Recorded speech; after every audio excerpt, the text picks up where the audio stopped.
Bonjour peuple de Dieu, c'est le pasteur Jérémie, aussi connu sous le nom de pasteur Loïc. Nous voulons écouter la parole de Dieu pour la semaine, mais avant tout, nous voulons commencer par une parole de prière.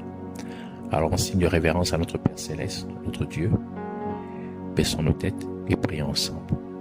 Père éternel, Dieu tout-puissant, Dieu amour, Dieu de gloire, Dieu saint, Roi des rois, Seigneur des seigneurs, nous venons te dire merci. Te donnons toute la gloire, l'honneur et la majesté. Et nous te sommes vraiment reconnaissants pour cette nouvelle opportunité que tu nous donnes de pouvoir nous recueillir dans ta présence, de pouvoir, Seigneur, être assis à tes pieds et de recevoir la bonne part, Seigneur, qui est de nous nourrir de ta parole. Car tu as dit que l'homme ne vivra pas de pain seulement, mais de toute parole qui sortira de ta bouche. Alors, Seigneur, instruis-nous, révèle-toi à nous, que tu puisses encore t'investir en nous, car tu es ta parole, que ta parole soit gravée dans nos cœurs, que nous puissions, Seigneur, connaître la vérité, et que cette vérité nous affranchisse, au nom de Jésus-Christ. Nous venons recommander toutes choses en tes mains, l'air, l'atmosphère, tout autour de moi et en nous, au nom de Jésus-Christ, et que tout ce qui s'élève contre la connaissance de la vérité, tout ce qui s'élève contre ta parole, que cela soit neutralisé, éradiqué et renvoyé dans les cours de l'enfer une fois pour toutes, au nom de Jésus-Christ. Nous proclamons que Jésus-Christ est Seigneur, pour toujours et à jamais, au nom de Jésus-Christ. Merci encore.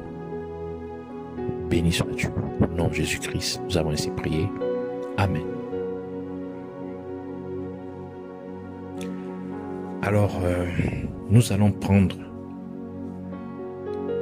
notre lecture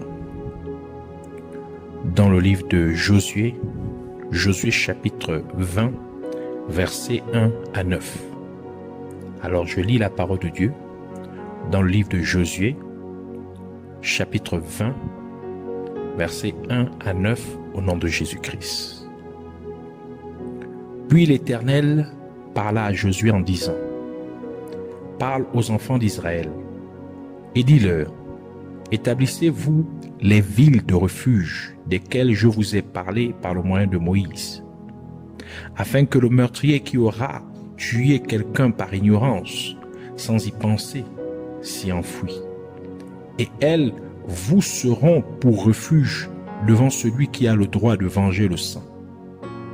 Et le meurtrier s'enfuira dans l'une de ces villes-là, et s'arrêtera à l'entrée de la porte de la ville, et il dira ses raisons aux anciens de cette ville-là, lesquels l'écouteront et le recevront chez eux dans la ville, et lui donneront un lieu afin qu'il demeure avec eux. Et quand celui qui a le droit de venger le sang le poursuivra, ils ne le livreront point en sa main, puisque c'est sans y penser qu'il a tué son prochain, et qu'il ne le haïssait point auparavant. Mais il demeurera dans cette ville-là jusqu'à ce qu'il comparaisse devant l'assemblée en jugement, même jusqu'à la mort du souverain sacrificateur qui sera en ce temps-là. Alors le meurtrier retournera et viendra dans sa ville et dans sa maison, à la ville dont il s'en sera fui. Ils consacrèrent donc Kédès dans la Galilée, en la montagne de Nephtali, et Sichem en la montagne d'Éphraïm, et Kirjath Arba, qui est Hébron, en la montagne de Juda. Et au-delà du Jourdain de Jéricho vers le levant, ils ordonnèrent de la tribu de Ruben, Bethel, au désert, dans le plat du pays, et Ramoth en Galade, de la tribu de Gad, et Golan en Bassan, de la tribu de Manassé. Ce furent là les villes assignées à tous les enfants d'Israël et à l'étranger demeurant parmi eux, afin que quiconque aurait tué quelqu'un par ignorance s'enfuit là, et ne mourut point de la main de celui qui a le droit de venger le sang, jusqu'à ce qu'il comparut devant l'assemblée. Que le Seigneur bénisse sa parole, qu'elle vienne pleine de grâce, de révélation, de bénédiction, de vie et de lumière au nom de Jésus-Christ. Amen. Alors aujourd'hui, le Seigneur voudrait que nous puissions parler du thème suivant, un lieu de refuge. Le titre du message ou de cet enseignement, un lieu de refuge. À l'époque de Moïse et de Josué, Dieu a ordonné au peuple d'Israël de désigner des villes de refuge. C'était des villes où une personne qui aurait tué quelqu'un sans le savoir, c'est-à-dire innocemment ou accidentellement ou involontairement, pourrait fuir pour trouver refuge contre quiconque tenterait de le tuer. Les villes de refuge étaient des lieux habités. C'était de vraies villes comme les autres villes du pays d'Israël. Sauf qu'elles avaient également été désignées comme villes de refuge. Ce qui signifie que si une personne qui avait tué quelqu'un involontairement s'enfuirait vers n'importe quelle ville de la terre d'Israël qui n'avait pas été désignée comme ville de refuge, à ce moment-là, une telle personne aurait pu être tuée dans cette ville par la personne qui a été chargée de venger la personne qui a été tuée. Cette personne est également connue sous le nom de vengeur de sang. Cependant, si la ville a été désignée ville de refuge, alors la personne ne peut pas être touchée par le vengeur de sang. Alors nous voulons un peu aller et comprendre la signification prophétique des 6 officielles villes de refuge. La première ville est appelée Kedesh ou Kadesh. Le nom Kedesh signifie un sanctuaire. Ainsi, cela veut dire que Dieu nous donnera refuge en sa présence dans les temps de détresse. C'est pourquoi le roi David dit ce qui suit dans Psaume 27, verset 5, qui dit « Car il me cachera dans sa loge au mauvais temps. Il me tiendra caché dans le secret de son tabernacle. Il me lèvera sur un rocher. » Psaume 31, verset 21 ajoute « Tu les caches dans le lieu secret où tu habites, loin de l'orgueil des hommes. Tu les préserves en une loge à couvert des disputes des langues. » La deuxième ville de refuge est Sichem. Le nom Sichem signifie dos ou épaule. Ceci est pour prophétiser que le Seigneur sera un refuge pour nous en nous portant sur son dos ou sur son épaule, comme indiqué à propos du peuple d'Israël quand il est fit sortir de l'esclavage d'Égypte. Exode chapitre 19 verset 4 qui dit « Vous avez vu ce que j'ai fait aux Égyptiens, comment je vous ai porté comme sur des ailes d'aigle et vous ai amené à moi. » Et Moïse ajouta dans Deutéronome chapitre 1 verset 31 qui dit « Et au désert où tu as vu de quelle manière l'Éternel ton Dieu t'a porté, comme un homme porterait son fils, dans tout le chemin, vous avez marché jusqu'à ce que vous soyez arrivés en ce lieu-ci. » La troisième ville officielle de refuge est Hébron. Le nom Hébron signifie alliance. C'est pour dire que comme nous sommes en communion avec Dieu, même dans une alliance de vie avec lui, Dieu nous gardera du mal. De la parole de Dieu dit dans Psaume 103, verset 17 à 18, qui dit « Mais la miséricorde de l'Éternel est de tout temps, et elle sera à toujours en faveur de ceux qui le craignent, et sa justice en faveur des enfants de leurs enfants, pour ceux qui gardent son alliance et qui se souviennent de ses commandements pour les faire. La quatrième ville officielle de refuge est Bézer. Le nom Bézer ou Bézer signifie minerai ou roche d'or ou d'argent. Donc, minerai ou roche d'or ou d'argent. Cela implique donc que, comme une pierre précieuse est bien cachée, enfouie dans le sol, Dieu nous cachera dans les moments difficiles, étant ainsi un refuge pour nous, comme le dit le livre d'Ésaïe, Ésaïe chapitre 43, verset 4, qui dit: depuis que tu as été précieux devant mes yeux, tu as été rendu honorable, et je t'ai aimé, et je donnerai les hommes pour toi, et les peuples pour ta vie.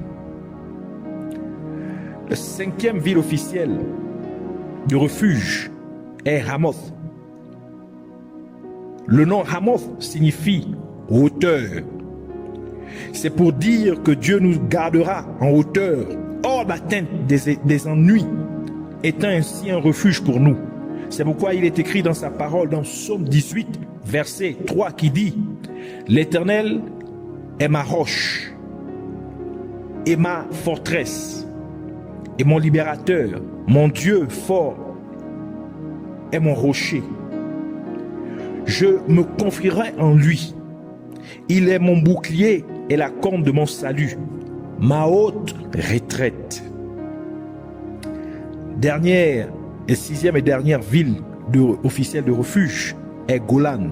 Le nom Golan signifie quelque chose d'entouré. Donc quelque chose qui est entouré.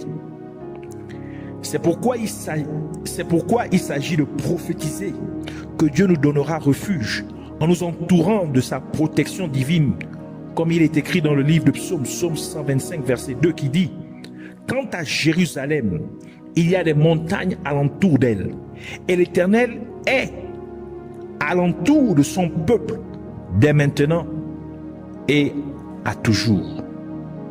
Donc ici, ces 6 villes officielles de refuge sont des prophéties, des garanties de protection, des promesses de protection que Dieu a fait pour son peuple dans ces derniers temps.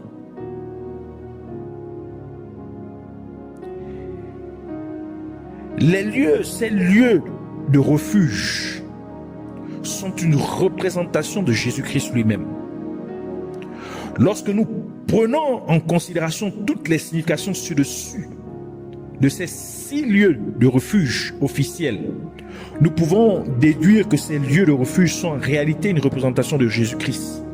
C'est pourquoi le livre d'Hébreux dit ce qui suit dans Hébreux chapitre 6, versets 17 à 18, qui dit: c'est pourquoi Dieu, voulant faire mieux connaître aux héritiers de la promesse la fermeté immuable de son conseil, il y a fait intervenir le serment, afin que par 2 choses immuables, dans lesquelles il est impossible que Dieu trompe, nous ayons une ferme consolation, nous qui avons notre refuge à obtenir l'accomplissement de l'espérance qui nous est proposée. Et la même chose est bien énoncée dans le livre de Psaume, Psaume 46, verset 2 à 4, qui dit: Dieu est notre retraite, notre force et notre secours dans les détresses, et fort aisé à trouver. C'est pourquoi nous ne craindrons point quand on remuerait la terre, et que les montagnes se renverseraient dans la mer, quand les eaux viendraient à bruire et à se troubler, et que les montagnes seraient ébranlées par l'élévation de ces vagues. Psaume 91, verset 2 ajoute: je dirai à l'Éternel, tu es ma retraite, ma forteresse, tu es mon Dieu en qui je m'assure. Et enfin le proverbe 18, verset 10 dit ceci: le nom de l'Éternel est une forte tour, le juste y courra et il sera en une haute retraite. Non, maintenant nous voulons parler des besoins, du besoin d'un lieu de refuge dans ces derniers jours. Apocalypse chapitre 13, versets 11 à 18, qui dit ceci. Puis je vis une autre bête qui montait de la terre et qui avait 2 cornes semblables à celles de l'agneau. Mais elle parlait comme le dragon et elle exerçait toute la puissance de la première bête en sa présence et faisait que la terre et ses habitants adorassent la première bête dont la plaie mortelle avait été guérie.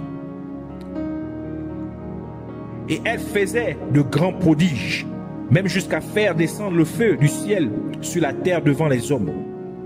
Et elle séduisait les hommes de la terre à cause des prodiges qui lui étaient donnés de faire devant la bête, commandant aux habitants de la terre de faire une image à la bête qui avait reçu le coup mortel de l'épée et qui néanmoins était vivante.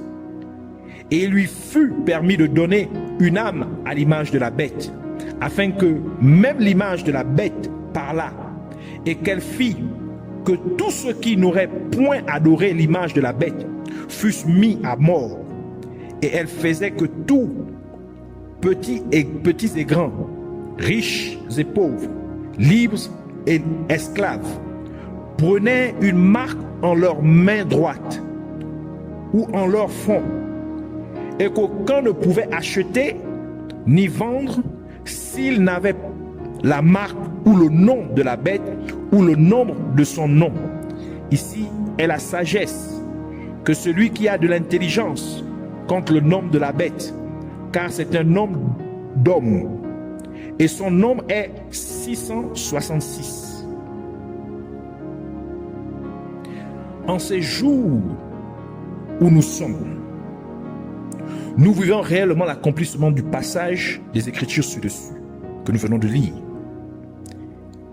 qui est la vision que Jésus-Christ a donnée à l'apôtre Jean à propos de la fin des temps.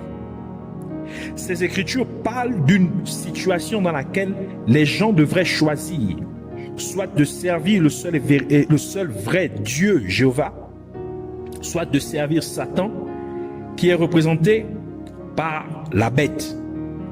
Une situation où les gens devraient choisir soit d'obéir à Dieu ou soit d'obéir à Satan.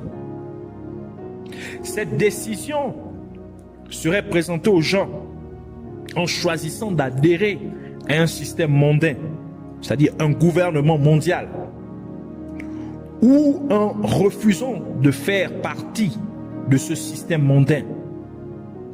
Le but de ce système mondain ou de ce gouvernement mondial est d'adorer Satan. Ainsi, quiconque accepterait d'adhérer à ce système mondain devra sceller cet accord en recevant sur son front ou sur sa main droite soit la marque de la bête, soit le nom de la bête ou le numéro de son nom, qui est 666. Les gens seront persuadés d'adhérer à ce système ou ce gouvernement mondain, ce système mondain ou ce gouvernement mondial par 2 méthodes principales. La première façon par laquelle les gens seraient persuadés d'adhérer à ce système mondain serait d'interdire à quiconque n'appartient pas à ce système mondain d'acheter ou de vendre quoi que ce soit. Et le moyen le plus probable d'atteindre ce contrôle mondial est l'utilisation de la science ou de la technologie, telle que l'intelligence artificielle, aussi connue sous l'acronyme de IA, la microbiologie, l'internet et la crypto-monnaie et encore d'autres technologies. La microbiologie est utilisée pour contrôler le système immunitaire des personnes grâce à l'utilisation de vaccins. Car en injectant des soi-disant vaccins aux gens, De nombreuses maladies seraient introduites dans le corps des gens dans le but de contrôler la population mondiale. Mais il est également nécessaire, ces vaccins sont également nécessaires pour causer des sacrifices sataniques chaque fois que le royaume des ténèbres l'exige. Car le royaume des ténèbres opère en buvant le sang des êtres humains. Mais il doit y avoir une raison valable pour qu'un vaccin existe. Ce qui signifie qu'un vaccin doit venir pour contrer une épidémie ou quand il affecte le monde entier. Nous pouvons parler de pandémie. Et c'est le but principal de la pandémie du coronavirus. C'était pour faire accepter au monde entier un soi-disant vaccin. L'intelligence artificielle, ou connue sous l'acronyme de IA, est utilisée pour traiter, analyser et inventorier une très grande quantité d'informations sur tout individu. Et celles-ci sont collectées dans le monde entier. L'intelligence artificielle jouera un grand rôle dans la mise en œuvre de l'image de la bête esquissée dans Apocalypse, chapitre 13, verset 14, que nous venons de lire. L'Internet est utilisé pour collecter des informations sur toutes les personnes partout dans le monde. Mais il permettrait également aux gens d'interagir avec le système mondial, le système mondain. Internet est essentiel pour contrôler les gens à distance de n'importe quel endroit où ils se trouvent, car le système mondain aura accès à la personne qui y adhère via une puce électronique qui sera insérée à l'intérieur du corps de la personne. C'est pourquoi une connexion Internet très puissante est nécessaire. Et la 5e génération de réseaux cellulaires, connue sur l'acronyme de 5G, vient répondre à ce besoin. C'est la raison pour laquelle le réseau 5G est mis en œuvre dans le monde entier. La crypto-monnaie est utilisée pour mettre en place une société sans monnaie physique dans le monde entier. Car si les gens doivent être empêchés de vendre ou d'acheter quoi que ce soit, ils doivent s'assurer que la monnaie papier ou les pièces de monnaie physique, c'est-à-dire les espèces, sont complètement retirées de l'utilisation.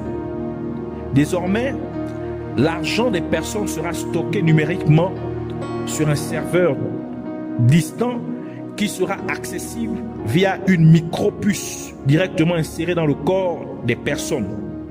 Cette micropuce aura l'identification complète de la personne qui la possède. En empêchant les gens du monde entier d'acheter ou de vendre, les gens mourront de faim. Les gens seront expulsés de leur maison car ils ne seront plus en mesure de payer leurs obligations ou prêts. Les gens seront arrêtés car le niveau de criminalité augmentera considérablement. Ainsi, beaucoup de gens vont tout simplement se résoudre à adhérer au système mondain en prenant soit la marque de la bête, soit le nom de la bête, soit le numéro de son nom qui est 666 sur leur front ou sur leur main droite. Deuxième moyen principal par lequel les gens seront persuadés d'adhérer au système mondain sera par de grandes persécutions physiques, comme Jésus-Christ nous a avertis dans Matthieu chapitre 24, versets 6 à 21, qui dit « Et vous entendrez des guerres et des bruits de guerre, mais prenez garde que vous n'en soyez point troublés, car il faut que toutes ces choses arrivent. Mais ce ne sera pas encore la fin, car une nation s'élèvera contre une autre nation, et un royaume contre un autre royaume. Et il y aura des famines, et des pestes, et des troubles, et des tremblements de terre en divers lieux. Mais toutes ces choses ne sont qu'un commencement de douleur. Alors, Ils vous livreront pour être affligés et vous tueront. Et vous serez haïs de toutes les nations à cause de mon nom. Et alors, plusieurs seront scandalisés et se trahiront l'un l'autre et se haïront l'un l'autre. Et il s'élèvera plusieurs faux prophètes qui en séduiront plusieurs. Et parce que l'iniquité sera multipliée, la charité de plusieurs se refroidira. Mais qui aura préservé jusqu'à la fin, celui-là sera sauvé. Mais qui aura persévéré jusqu'à la fin, celui-là sera sauvé. Et cet évangile du royaume sera prêché dans toute la terre habitable, pour servir de témoignage à toutes les nations. Et alors viendra la fin. Or, quand vous verrez l'abomination qui causera la désolation, qui a été prédite par Daniel le prophète, être établie dans le lieu saint, que celui qui lit ce prophète y fasse attention. Alors que ceux qui seront en Judée s'enfuient aux montagnes, et que celui qui sera sur la maison ne descende point pour emporter quoi que ce soit de sa maison, et que celui qui est au champ ne retourne point en arrière pour emporter ses habits. Mais malheur aux femmes enceintes et à celles qui allaiteront en ces jours-là. Or, priez que votre fuite ne soit point en hiver, ni en un jour de sabbat, car alors il y aura une grande affliction, telle qu'il n'y en a point eu de semblable depuis le commencement du monde, jusqu'à maintenant, ni il n'y en aura plus de telle. Et encore une fois, beaucoup de gens recourront simplement à adhérer au système mondain en prenant soit la marque de la bête, soit le nom de la